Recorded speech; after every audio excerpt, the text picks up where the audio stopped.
আমরা এই মুহূর্তে এমন একটা জায়গায় রয়েছি যেখানে কিন্তু ভারতীয় ফুটবলের একটি বিশেষ মুহূর্ত, বিশেষ স্মৃতির সাথে আমরা জড়িয়ে রয়েছি। এই জায়গাটার নাম গিগলেন। এই স্টেডিয়ামটা আমার পিছনে যে আপনারা দেখতে পাচ্ছেন, স্টেডিয়ামটার নাম হচ্ছে গিগলেন এবং নামটা আপনারা যদি দেখেন বারি ফুটবল ক্লাব, বারি এফসি।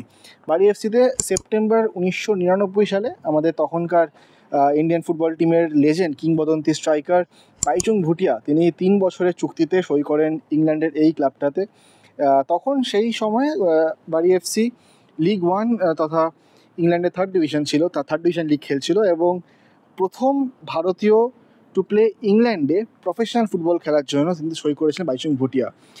3 বছরের চুক্তি ছিল তার, কিন্তু সেই সময়েও ইংল্যান্ডের থার্ড ডিভিশনও যথেষ্ট কঠিন লিগ, সেরকম সুযোগ হয়তো করে নিতে পারেননি প্রথম একাদশে। বেশ কিছু ফ্রেন্ডলি ম্যাচ, প্রস্তুতি ম্যাচ খেলেছিলেন, 3টি ম্যাচ খেলেছিলেন তিনি প্রপার লিগে, কিন্তু সেই মুভটা, সেই যে সইটা হয়েছিল সেটা থেকে কিন্তু ভারতীয় ফুটবলে একটা নতুন মোড় ঘুরে গেছিলো।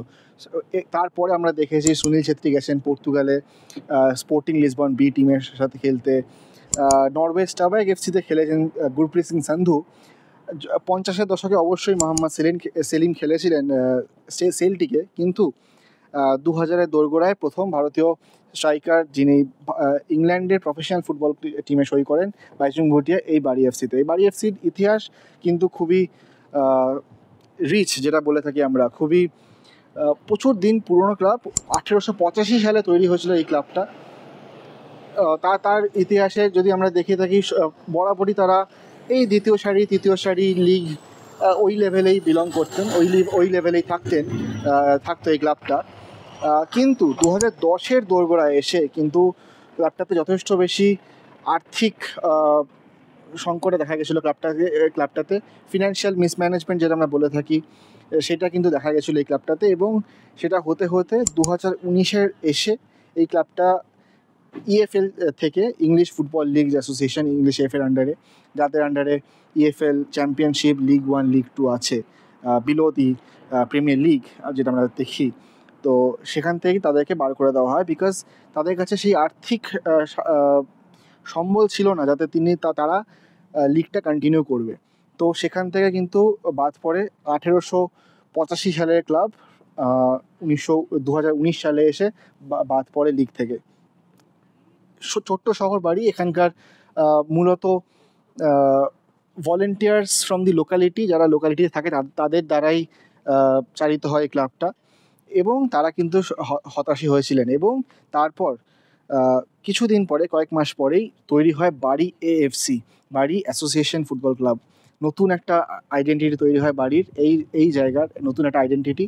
তাকে বলা হয় ফিনিক্স ক্লাব, কারণ একটা ফিনিক্স পাখি যেরকম মরে যাওয়ার পর আবার জ্বলে ওঠে, সেরকমই বারি এএফসি তৈরি হয়েছিল, এবং সেটা তৈরি করেছিল সাপোর্টার্স অ্যাসোসিয়েশনরা। তারপর সেই টিমটা কিন্তু শুরু করে ইংল্যান্ডের ওয়েস্টার্ন কনফারেন্স লিগ ডিভিশন 1-এ, যেটা ইংল্যান্ডের 9th টায়ার। যখন নতুন ক্লাব আসে তাদেরকে ওই 10th এবং 9th টায়ার থেকে শুরু করতে হয়, সেখান থেকে তারা আবার তাদের যাত্রা শুরু করে, এবং তারপরে 2020 পর থেকে তারা ওখান থেকে লিগ খেলছে, এবং 2023 সালে এসে সাপোর্টার্স অ্যাসোসিয়েশনরা ভাবে না, আমাদের বারি এফসি, যেটা ঐতিহ্যশালী ক্লাব, যে নাম বারি ফুটবল ক্লাব, সেই নামে আমাদের ফিরতে হবে। তো সেই সাপোর্টার্স অ্যাসোসিয়েশন কিন্তু আবার সেই বারি এফসিকে রিভাইভ করে, আবার নতুন ক্লাব তৈরি হয়, এবং বারি এএফসি যারা তখন লিগটা খেলছে তাদের সাথে মার্জার হয়, এখন কিন্তু তারা আবার তাদের পুরনো নাম বারি এফসিতে ফিরে গেছেন। তো এটাই ছিল বারি এফসির গল্প, ঘটনা। আমরা এই মুহূর্তে দাঁড়িয়ে খুবই আপ্লুত লাগছে, বিকজ ইন্ডিয়াতে যখন আমরা ছোটোবেলায় খেলা দেখতাম তখন বাইচুং ভুটিয়ার কথা শুনেছি, বাইচুং ভুটিয়া এসেছিলেন বারি এফসিতে খেলতে, আজকে সেই ক্লাবটাতে দাঁড়িয়ে এই ভিডিওটা শ্যুট করছি। কিন্তু ঐতিহ্যশালী ক্লাবে কীরকমভাবে আর্থিক অনটনের মধ্যে পড়ে গিয়েও লোকাল সমর্থক যারা থাকে তাদের আশা, তাদের ইচ্ছাতে আবার তারা তাদের ক্লাবটা ফিরে পেলেন। এটাই ছিল বারি এফসি ঘটনা। অনেক ধন্যবাদ সবাইকে। আমার সাথে এই মুহূর্তে ক্যামেরায় রয়েছেন দেবাশিস সেন। আমরা এরকম আরও অনেক স্টোরি নিয়ে আসবো ইংল্যান্ড থেকে। দেখতে থাকুন রেপ স্পোর্টস বাংলা।